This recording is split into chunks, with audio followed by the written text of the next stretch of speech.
were saying, let us abolish CBC. Ni kweli ama si kweli? Si ilikuwa namna hiyo? So my first assignment when I arrived here is to set up a presidential working party.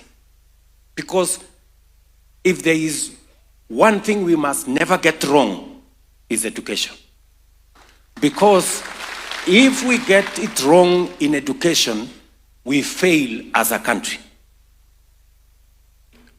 That presidential working party worked with our manifesto.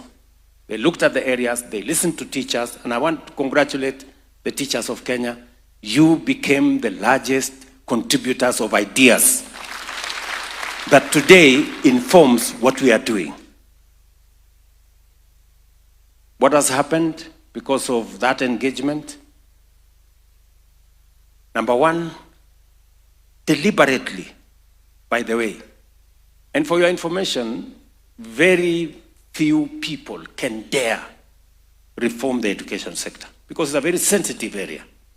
A friend of mine told me this education sector is very sensitive. Parents are very particular about their kids.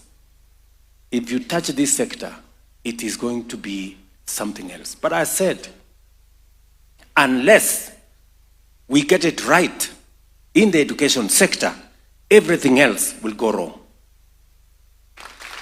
So we went through this together. We can now tell you, and you are the masters in that field, CBC now has more clarity than it ever had. The transition of our kids is now clear, and I want to thank you for supporting that sector.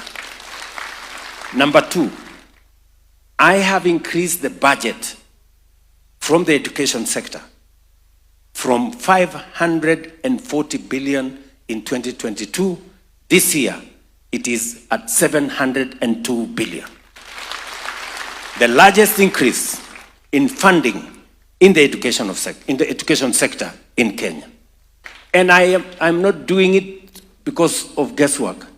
I am deliberate and intentional because I know any investment we make in the education sector is not an expenditure. It is an investment because we will get returns from it. You know very well, your teachers, we had huge gaps in our classrooms. Every administration was hiring 5,000 teachers every year. True or not true? That was the norm. We're hiring 5,000 teachers every year. I decided that we must do it differently. And I want to thank you very much because you understood what I was saying. You allowed us as government to hire huge numbers of teachers, even though we started with interns, because it was necessary for us first to have teachers in classroom, get them out of the streets, balance the money we have. And today, I can confidently say in this teachers meeting that we are slowly closing the gap on teacher-student ratio. We now have 76,000 teachers teaching. In January, we will have 100,000. And by 2027, we will have 120,000 teachers hired. Sasa mimi nataka niwaulize, kwa sababu nyinyi mnajua hesabu. Yeah?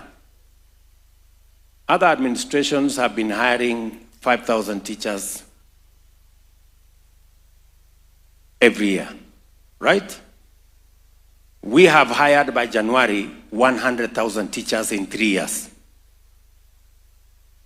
Ni kweli ama si kweli? Sasa nyinyi kwa hesabu yenu,